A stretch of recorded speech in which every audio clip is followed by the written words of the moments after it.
Dia mudah dia sebab dia sini macam kita bayar dia tu. Lepas tu dia akan pick up kita daripada hotel kita sini sampai ke hotel Phuket pun dia akan hantar dekat depan hotel juga. So kemudahan dia orang kat sini macam tu lah. So sekarang aku nak beli lah. Nak beli 500 baht. So dia akan pick up kat hotel esok to Phuket. Pick up time 7.30, 11.30, 1.30, 4.30 less.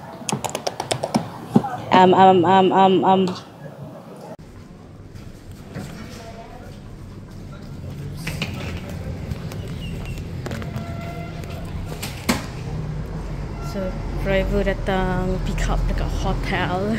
Nak pergi Phuket. Jauhnya dia. Oh, sana je. Hai. Oh, so van nya. Berapa ramai agak-agak ada kat dalam tu. Macam masak. Oh, dapat duduk depan. Dapat duduk depan.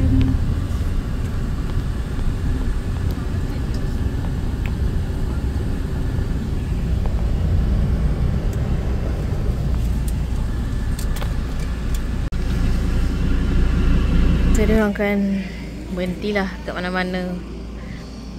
Sushi minyak. Ada orang.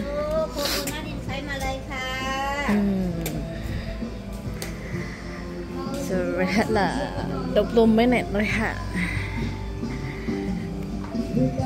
30 baht. Salam.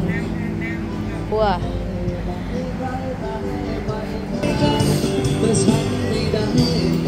Tandas. Oh.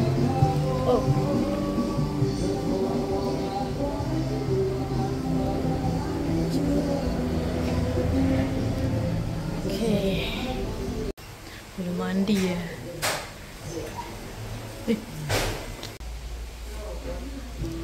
Oh, Titi kat mana?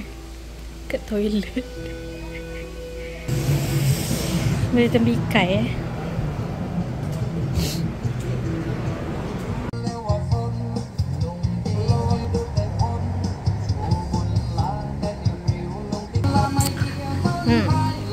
Surawan dia kat sini.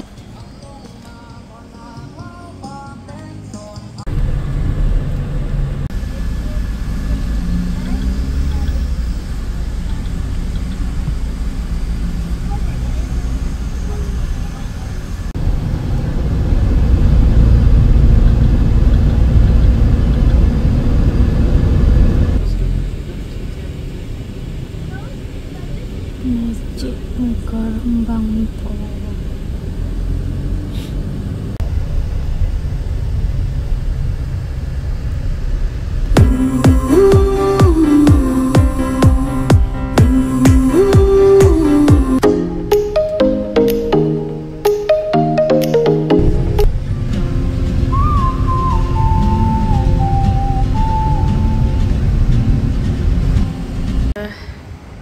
Sampai hotel dah.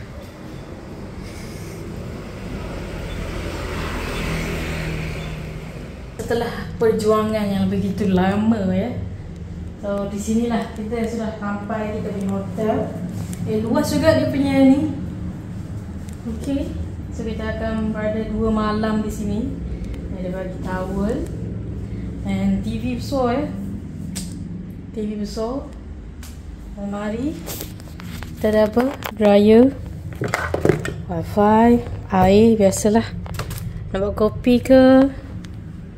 Yang penting. Oh, ada safety box juga. Kenapa? Okay. So, okay. Kita boleh lepak luar. Kalau seberang tu bawah lagi. Seberang mana dia dekat dengan Harok sana lah. Tadilah nampak waktu on the way tadi. So yeah. So kita akan berada di sini 2 malam ya. Kita sudah sampai. Itulah keadaannya. And kita perlu beristirahat dulu. Dan kita akan keluar cari makan.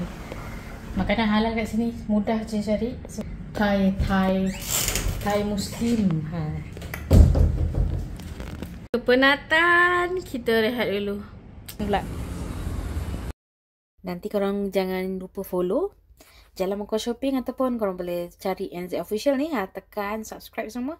Lepas tu korang cari video-video seterusnya tentang Krabi Phuket. Aku letak dekat playlist ni tau. Korang cari playlist, okay? Bye guys.